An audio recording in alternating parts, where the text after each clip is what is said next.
Good day, I'm Stephen McHugh and this is your JIS News for Wednesday, June 26. Government says it will be reviewing the protocol and procedures of the 1997 US-Jamaica Maritime Counter-Narcotics Cooperation Agreement, commonly known as the Shiprider Agreement. The agreement, which was signed in 2004, allows U.S. authorities to board ships in Jamaican waters suspected of transporting illicit drugs between South America and that country.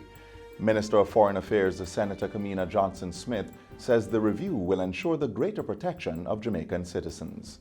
It follows reports of the alleged mistreatment of 5 Jamaican fishermen by U.S. Coast Guards while in their custody over a 30-day period in 2017. Minister Johnson-Smith says the review prompted by that incident represents a significant juncture in the implementation of the Shiprider Agreement. I must underscore that Jamaica takes seriously any semblance of violation of the human rights of our nationals. It is something that we clearly need to do. The agreement does provide for review, and notwithstanding, we think that the matters that have been raised in the public domain justify the types of discussion that we have already started with the U.S. government. In the meantime, the Foreign Affairs Minister says talks will continue with a delegation from the United States that is expected to arrive in the island. The U.S. and the Jamaican authorities will discuss ensuring that checks and balances are in place to preserve the rights of Jamaican nationals detained on the high seas. What we want is to ensure that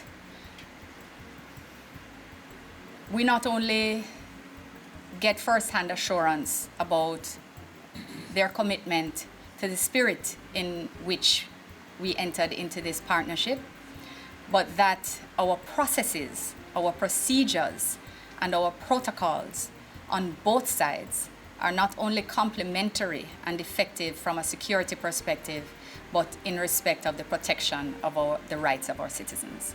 That is what we hope to accomplish.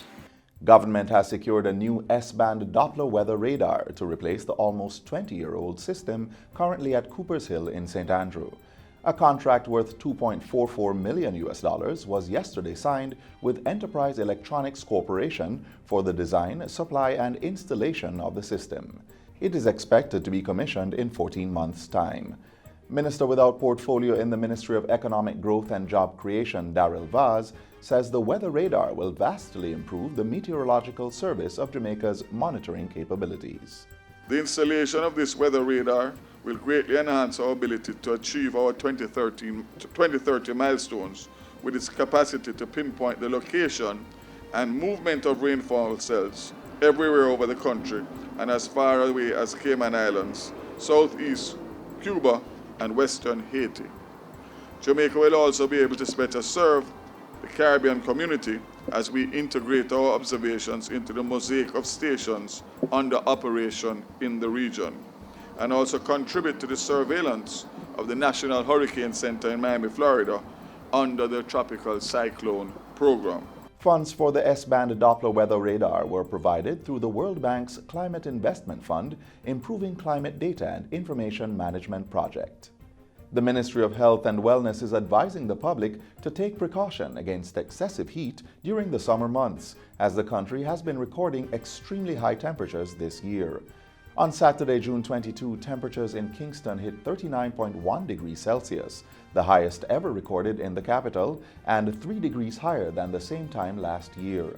At a press conference Tuesday, Director of Emergency, Disaster Management and Special Services at the Ministry, Dr. Nicole Dawkins-Wright, said excessive heat stress was harmful to one's health as it could cause heat illnesses. These include heat exhaustion, muscle cramps, and heat stroke, which may be fatal.